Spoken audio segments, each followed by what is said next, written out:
Alright, guess what? Here we are. So, we got two of them. And then later on, I'll soap these tires up and see what happens.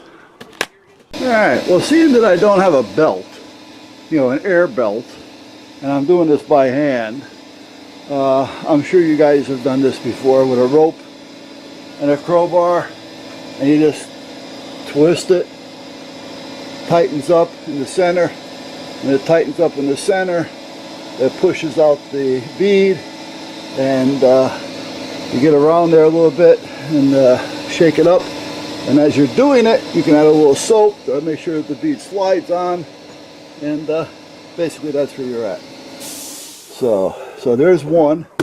It's got air in it. It's not up to where it belongs, but it has air in it. So now I'm going to check it to make sure that the beads are okay, and I'll put a little more air in it and check it again. I'll bring it up to about 20 pounds.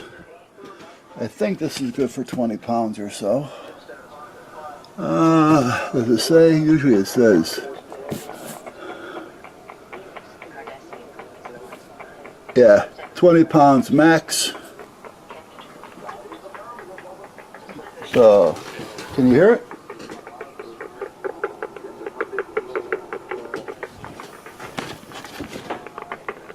It's still setting in. See up here, it's not really set in all the way. So it's still setting in a little bit.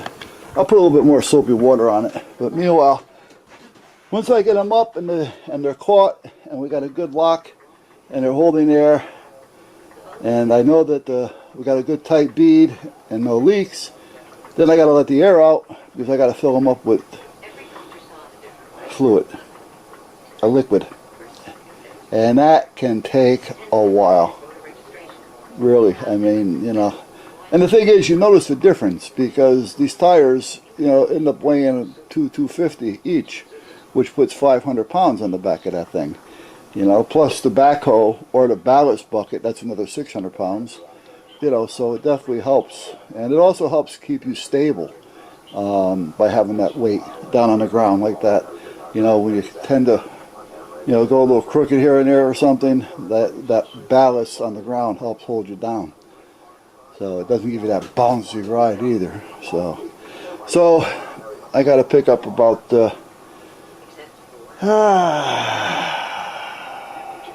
maybe 30 gallons. So we'll see what happens. There they are. They're done. Took me a few minutes to get them mounted because I did everything by hand. And then naturally trying to get air in them could be a relatively pain in the ass. So I had to use a piece of rope and a tire iron, you know, to twist it and tighten it up to bring the bead out. And then still had a little bit of an air. I couldn't get it just right, so I stopped. I laid it flat. I put some dish detergent on one side, flipped it over, put dish detergent on the other side. That was just enough to hold the air for a second so that the bead was able to pop. And that did it. So they're on. So I got 15 pounds of air in each. I'm going to let them sit overnight. And tomorrow, if they still have air in them, the fun begins. It will be time to